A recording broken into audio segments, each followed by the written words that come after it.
Bom, a primeira pergunta aqui é do Marcos Antônio Jorge. Ele pede para o Rui comentar detalhadamente sobre o esgotamento do neoliberalismo e os ataques sobre os trabalhadores. Bom, esse, por exemplo, é um aspecto que a gente precisaria desenvolver bastante depois. O governo estilo Bolsonaro é um governo que mostra o esgotamento dessa política neoliberal, quer dizer, pelo menos mostra o esgotamento da capacidade de regimes representativos, de aparência representativa, de levar adiante a política neoliberal. O caso Bolsonaro, ele é um caso nesse sentido diferente, inclusive, da direita europeia, porque a direita europeia ela não é tão pró bancos, etc. e tal, como é o Bolsonaro. O Bolsonaro é uma versão dos governos neoliberais, tipo Fernando Henrique Cardoso, do que seria um governo geral do Alckmin. O programa econômico dele é de um setor liberal, vamos dizer assim, linha dura. Né? Não tem, linha dura não quer dizer que a política seja diferente, simplesmente quer dizer que a pessoa tende a levar adiante essa política neoliberal com maior firmeza, né? Então isso daí é um aspecto que a gente teria que analisar bem no desenvolvimento dessa crise. Todos os governos que surgiram dos golpes latino-americanos são governos neoliberais mais duros do que os anteriores, ou pelo menos que pretendem levar mais longe a política neoliberal.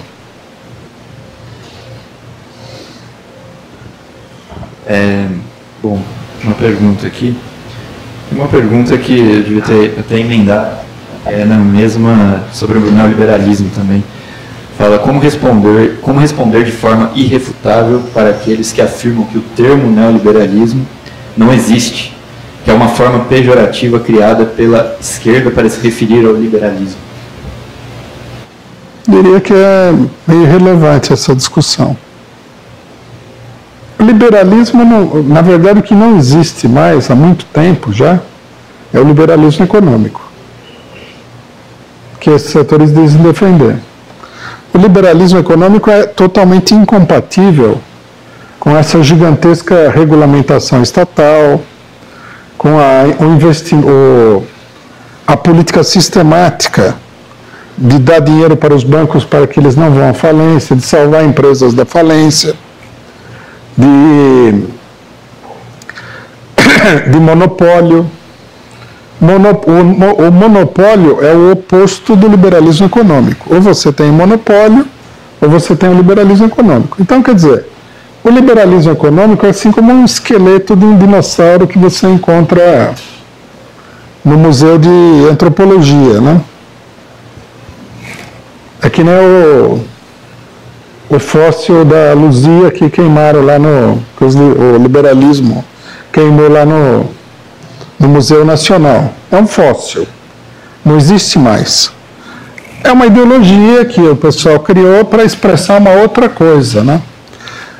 Eu acho que até neoliberalismo é um termo impróprio, porque essa política não tem nada de liberalismo econômico. Ela é uma política que junta uma série de mecanismos de defesa dos capitalistas através do Estado, ou seja, uma política profundamente antiliberal, com um ataque feroz contra a população pobre, também em favor desses monopólios, que também não é uma política, né, liberal.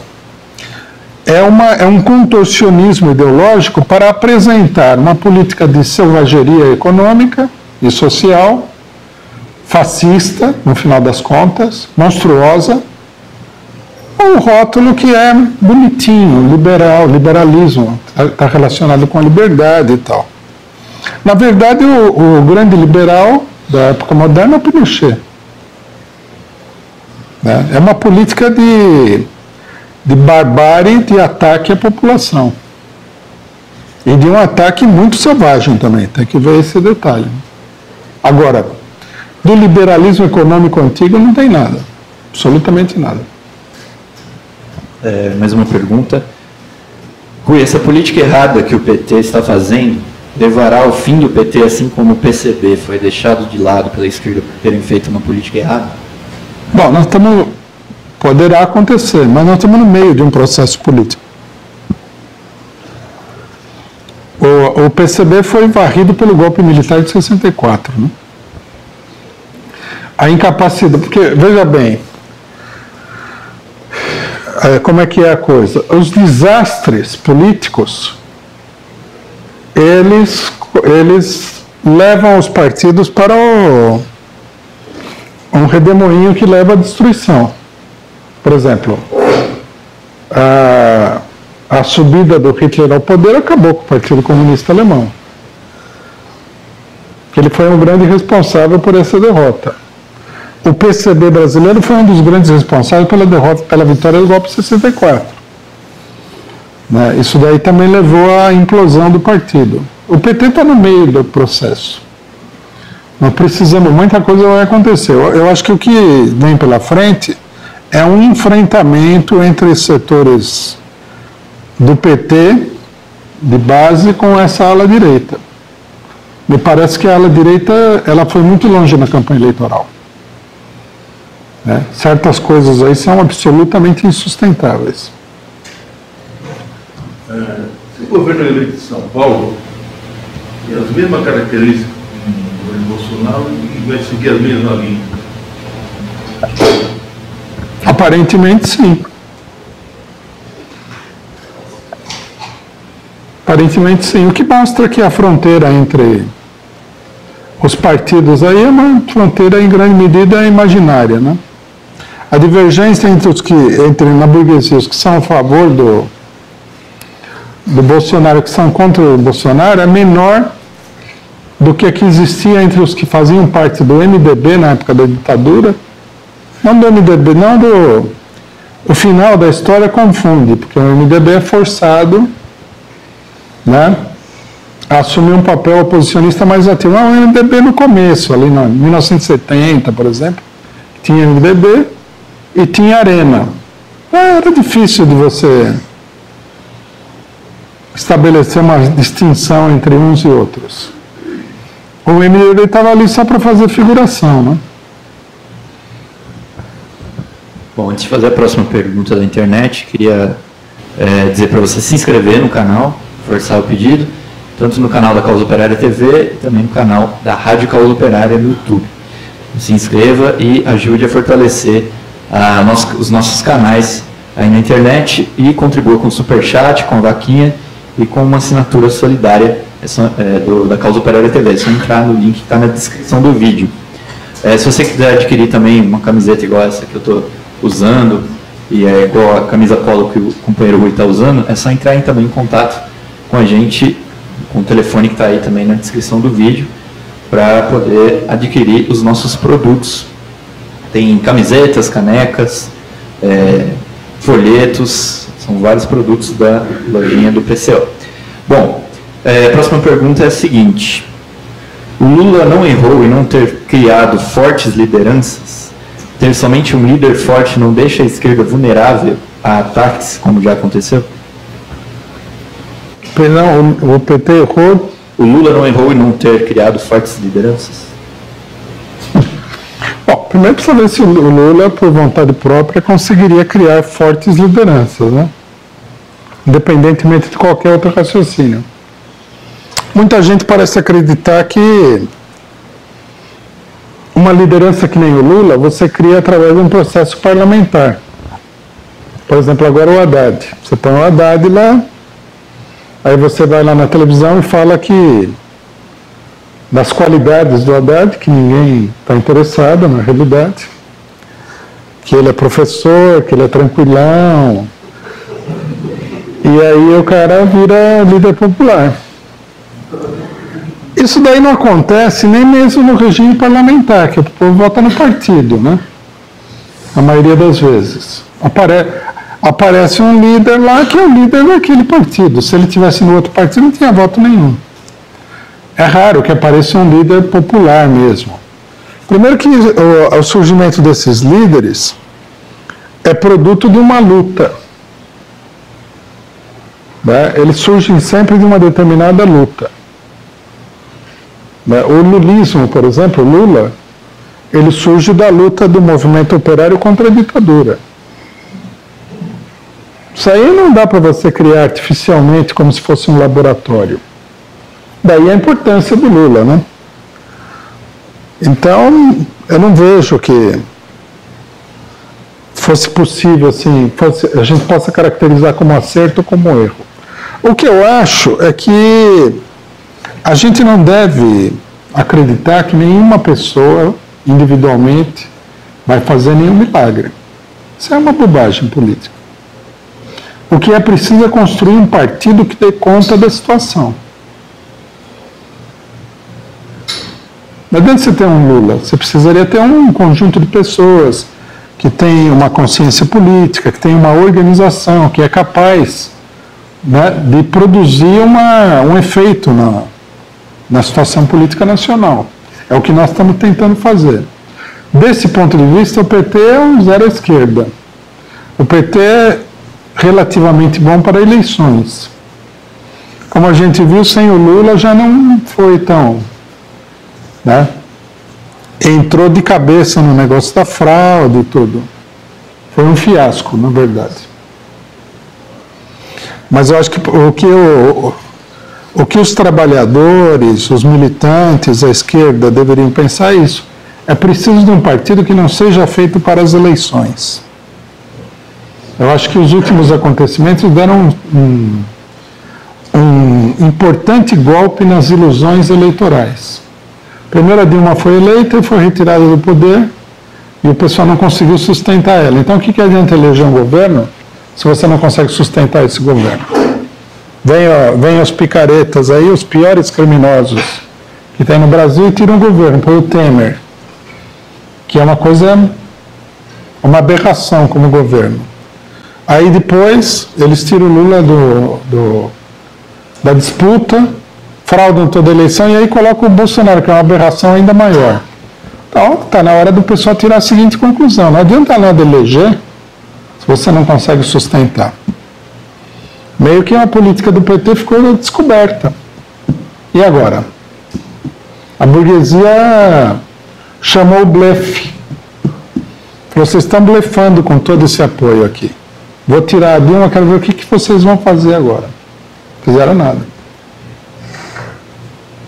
A burguesia pagou para ver e levou.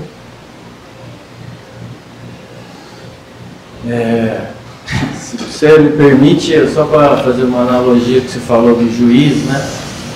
No futebol, se o juiz rouba um jogo e depois ele vai para outro time e a torcida se levanta, é um caso conhecido, não é de juiz, mas é de jogador, né? Em 77, a Ponte Preta estava disputando a final com o Corinthians, o Rui Rei, que era um jogador da Ponte Preta, no terceiro jogo que definia o campeonato, o Rui Rei foi expulso a 5 minutos de jogo, bestamente, e depois, no ano seguinte, ele estava contratado pelo Corinthians. E até hoje a torcida da Ponte Preta não perdoa o Rui Rei, dizendo que ele é um traidor precursor do Sérgio Moro, né? Precursor do Sérgio Moro. Mas a pergunta é sobre a crise do governo, né? Que a gente fez algumas discussões com o governo improvisado. Eu queria que você explicasse melhor o que está acontecendo no interior aí do governo Bolsonaro e as relações com o PSDB, com setores nacionalistas, porque teve várias menções de que há uma briga aí entre o Paulo Guedes, que seria o representante aí do setor financeiro, ministro que vai, provavelmente ministro da Economia, e os próprios militares, né? Já teve briga com ele, com o Mourão, O Major Olímpio falou que não quer aprovar a reforma da Previdência do jeito que eles querem colocar.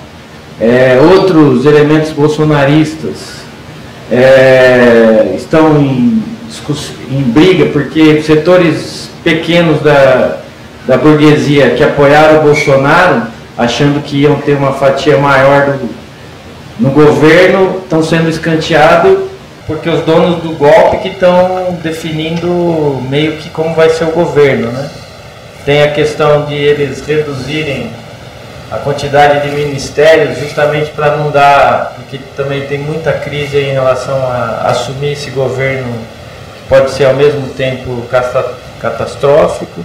Tem o anúncio do general Heleno de que eles detectaram aí uma tentativa de atentado. Tentativa de atentar, de assassinar o Bolsonaro. Então, meio que explicar também do ponto de vista da crise desse governo, que é um ponto de vista também que ajuda a mobilização popular e abre a brecha aí para lutar contra esse governo, né?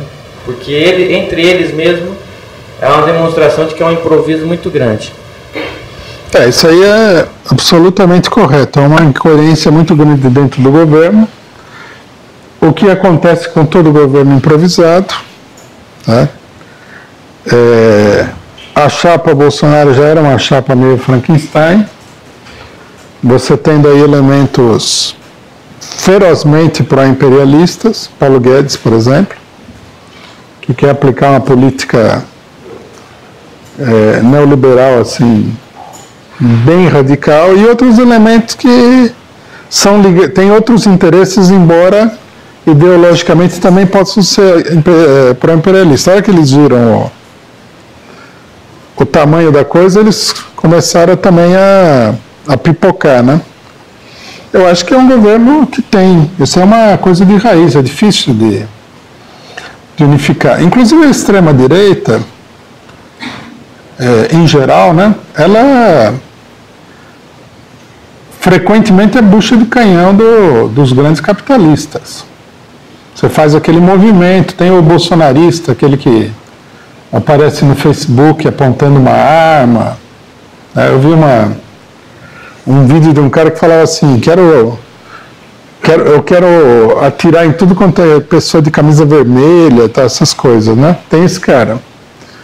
Mas quem manda mais aí não é ele, é o banqueiro, né?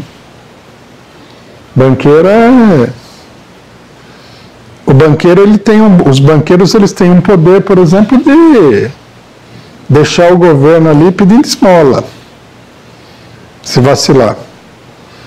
Ele tem o poder de levantar a própria burguesia contra o governo, se o governo não seguir o riscado deles. Aí vem o banqueiro e fala, não, tem que fazer assim, assado. Daí o outro olha, mas como e tal.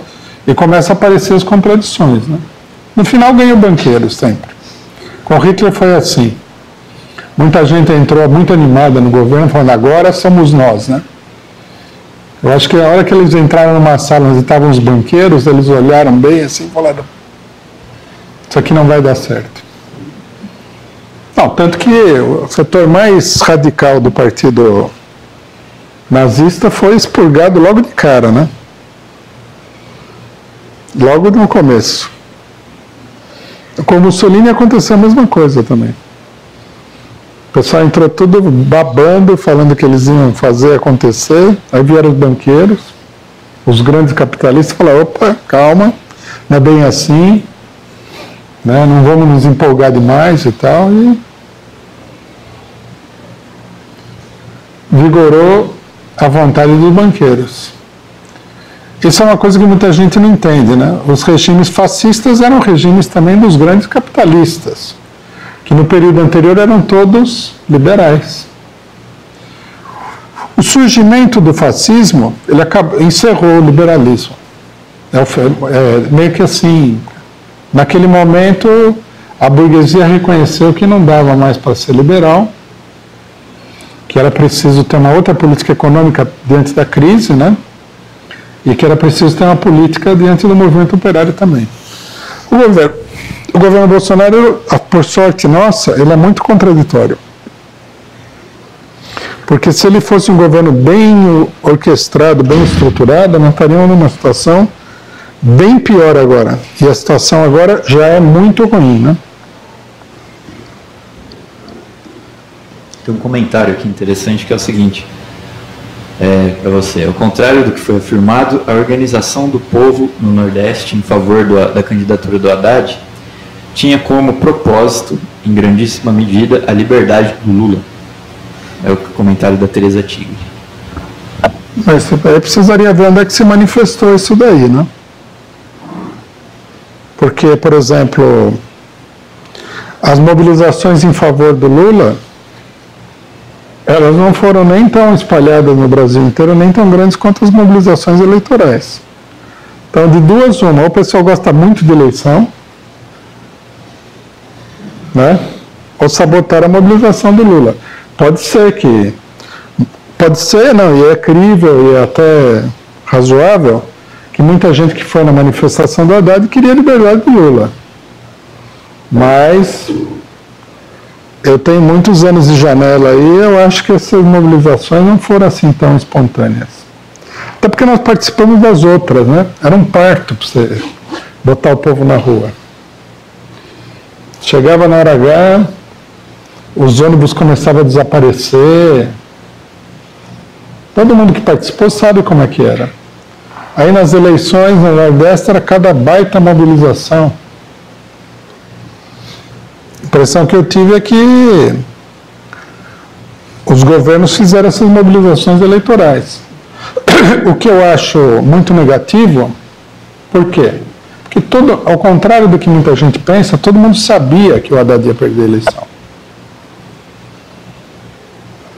Uma coisa que o pessoal falava, que ele ia virar, que ele ia ganhar no primeiro turno e tal. Mas a verdade verdadeira do pessoal mais político é que todo mundo sabia que ele não tinha chance. Mas, para garantir aí cargos de importantes e combativos deputados, que agora vão ser linha de frente na luta contra o Bolsonaro, como a gente está vendo, né? Correndo lá para reconhecer o Bolsonaro, eles fizeram todo esse carnaval. Mais uma pergunta. Existe uma ala nacionalista dentro do Exército? Todo mundo faz essa pergunta. É difícil dizer porque você tem que estar lá para saber, né? Ela nunca se manifestou. O que a gente vê é que o alto comando é uma cambada de gente entreguista aí. Cada um que abre a boca é pior do que o outro, né? Até agora. Outro dia apareceu um cara aí volta e meia aparece gente do Bolsonaro falando assim, patriota e tal. Como assim patriota?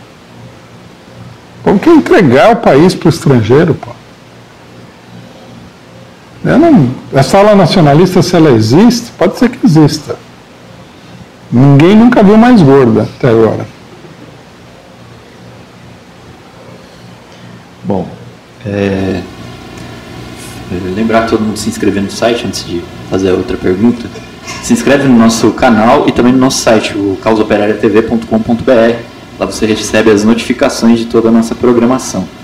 E se você não for inscrito ainda no canal da Causa Operária TV e no canal da Rádio Causa Operária, é hora de se inscrever e compartilhar com os amigos, os contatos também, para a gente chegar aos 100 mil inscritos no canal da Causa Operária TV. Nosso dia falta mais ou menos 100 para a gente chegar nos 56 mil inscritos no canal.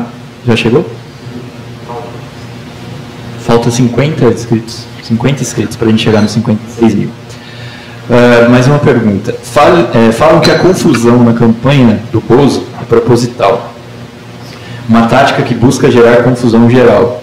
Tivemos também as táticas de usar fake news causando confusão em todo o povo. Como podemos combater esse novo tipo de política?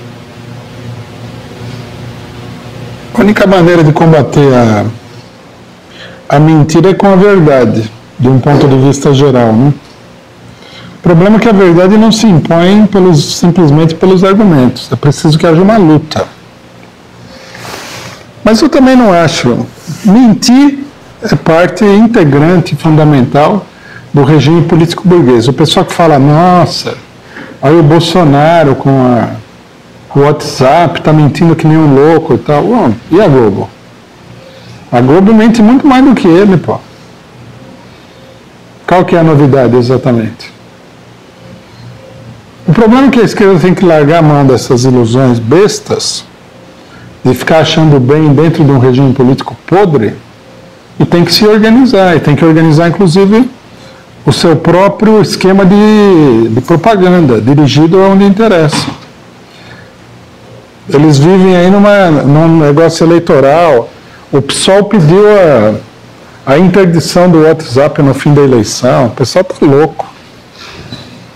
Eles querem controlar o regime político burguês através do próprio regime.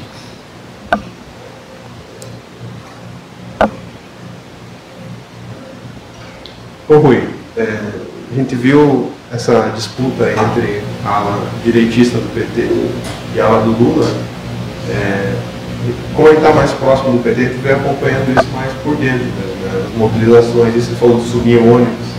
A gente viu muito isso acontecer no registro da candidatura do Lula no dia 15 de agosto, em Curitiba, também em Porto Alegre, enfim. Mas o que marcou mais isso para o pessoal que está mais de fora, que acompanha pela vigília e tal, essas coisas, foi o depoimento do Mino Carta e do Fernando Moraes, né, quando eles foram visitar o Lula, em que eles colocaram abertamente a crítica do Lula sobre a campanha do Haddad.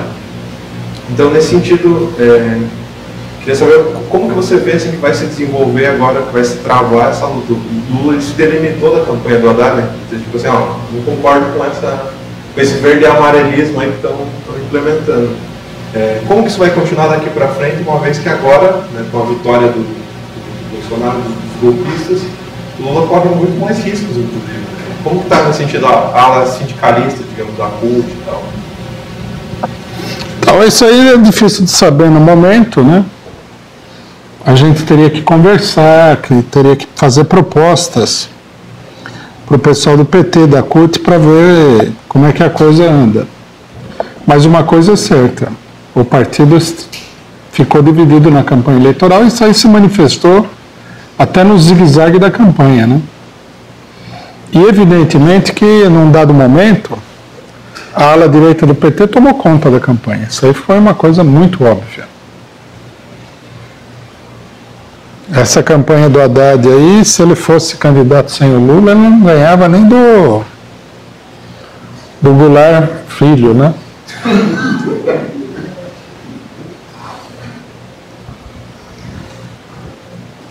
Bom, tem mais superchats aqui. Agradecer a Carol de Oliveira, o D Paulista 78 e a Elizabeth Novi.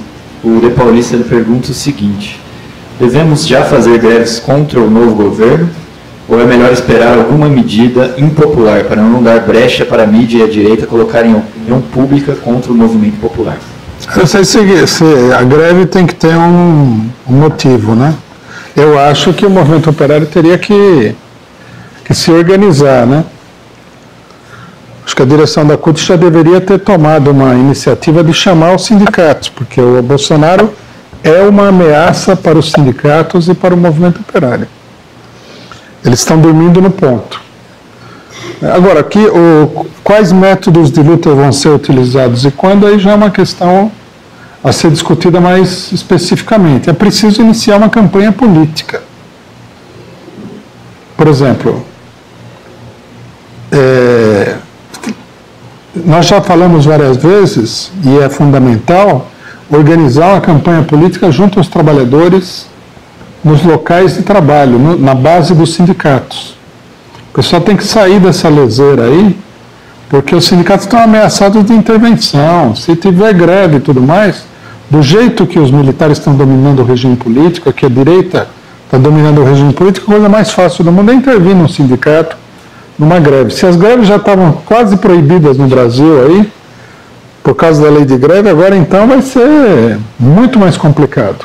Então precisa se organizar muito e começar uma campanha política, esclarecer os trabalhadores, mobilizar os trabalhadores, organizar para poder enfrentar a situação. Infelizmente, o que a gente vê, assim, a primeira iniciativa que apareceu na esquerda, que logicamente a burguesia dá mais destaque a isso também, É todo mundo saudando o Bolsonaro e tal, puxando o saco do Bolsonaro, que é absurdo, né? Daqui a pouco o Bolsonaro vai cair com um cacete em cima deles e da gente. Porque se cair só em cima deles, eu até falo, bom, tudo bem. Mas nós também vamos pagar o pato.